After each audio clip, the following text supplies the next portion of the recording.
నమస్తే, నేను మీ కాకునూరి. ధన్యవాదాలు. శుభమస్తు. శ్రీరామ జయం. God bless you. Good luck. Have a nice day. శుభోదయం. Good morning. ఇవన్నీ ఈనాటి కాలంలో పలకరింపులు. ఈ పలకరింపులన్నీ మనుష్యుల మధ్యలోనేనా? అలాగే ఈ మనుష్యుల్ని సృష్టించిన పరమాత్ముడితో కూడానా అంటే పరమాత్ముడితో ప్రారంభం చెయ్యాలి. ఉదయం లేవగానే దైవానికి నమస్కరించి ఈ రోజంతా కూడా ప్రశాంతంగా గడిపే అవకాశాన్ని పరంధామ నాకు అనుగ్రహించు తండ్రి అంటూ రోజు ప్రారంభం చేయాలి. ఆలయానికి ఎందుకు వెళ్ళాలి? అనేకుల మనస్సులో మెదిలే పెద్ద ప్రశ్న. ఉదయం లేవగానే ఇంట్లో నమస్కారం చేసుకున్నా కూడా మళ్ళీ ఆలయానికి వెళ్తూ ఉంటాం.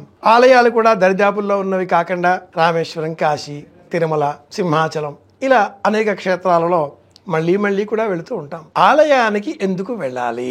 వరాలు కోరుకోవడానికా, లేక మనం కోరుకున్న ఆ కోరికలన్నీ కూడా సంపూర్ణమయ్యాయి కనుక థ్యాంక్స్ చెప్పడం కోసమా, కృతజ్ఞతలు చెప్పడం కోసమా? భగవంతుడికి థ్యాంక్స్ చెప్తామా, లేక భగవంతుడి వద్ద అర్చనలు చేసేటటువంటి ఆ స్వామికి, అర్చకుడికి ధన్యవాదాలు చెబుతామా?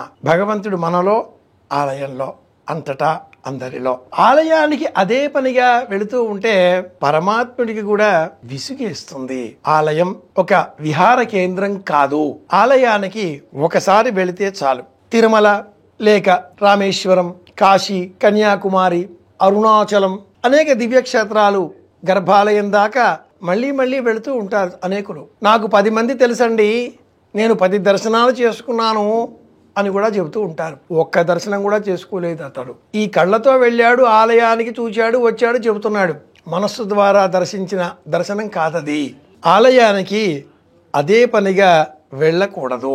ఒక్కసారి మనం ఆలయంలోనికి వెళితే ఆ స్వామిని మనస్సు నిండా చూచి నింపుకొని చూడడం అంటే ఈ కళ్ళతో మాత్రమే కాదు, వినడం కూడా చూడడమే. ఆ చూచాను అనే భావనను మళ్ళీ మననం చేసుకోవడం కూడా చూడడమే.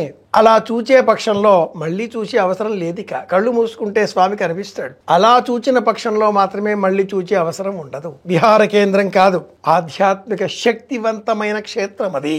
ఆ శక్తిని మనం గ్రహించాలి అంటే ఒకసారి వెళితే చాలు, చూస్తే చాలు. ఆ పరంధాముడికి మన గురించి తెలుసు కనుక ప్రత్యేకంగా స్వామికి మనం కృతజ్ఞత చెప్పే అవసరం ఉండదు. స్వామి దర్శనం కోసం వెళ్లే సమయంలో ఇతరుల సహాయాలు తీసుకుంటే వారికి మనం కృతజ్ఞులమే ఉండాలి. మీరు ఫోన్ చేశారు గనక, మీరు ఉత్తరం రాసిచ్చారు గనక, మీరు అక్కడ ఏర్పాటు చేశారు గనక, భవిష్యత్తులో ఇలాంటివన్నీ గమనిస్తూ ఉంటాం. భౌతికమైన ఈ సదుపాయాలు చేకూర్చిన వీళ్ళందరికీ మనం కృతజ్ఞతగా ఉండడం కంటే పరమాత్ముడికి కృతజ్ఞతగా ఉంటే ఆయన మన కృతజ్ఞతతో పాటు మన ధన్యవాదాలు అడగడు. మనకేం కావాలో కనిపెట్టి ఉంటాడు కాబట్టి మన సంకల్పాలన్నీ వాటంతట అవే నెరవేరుస్తాడు.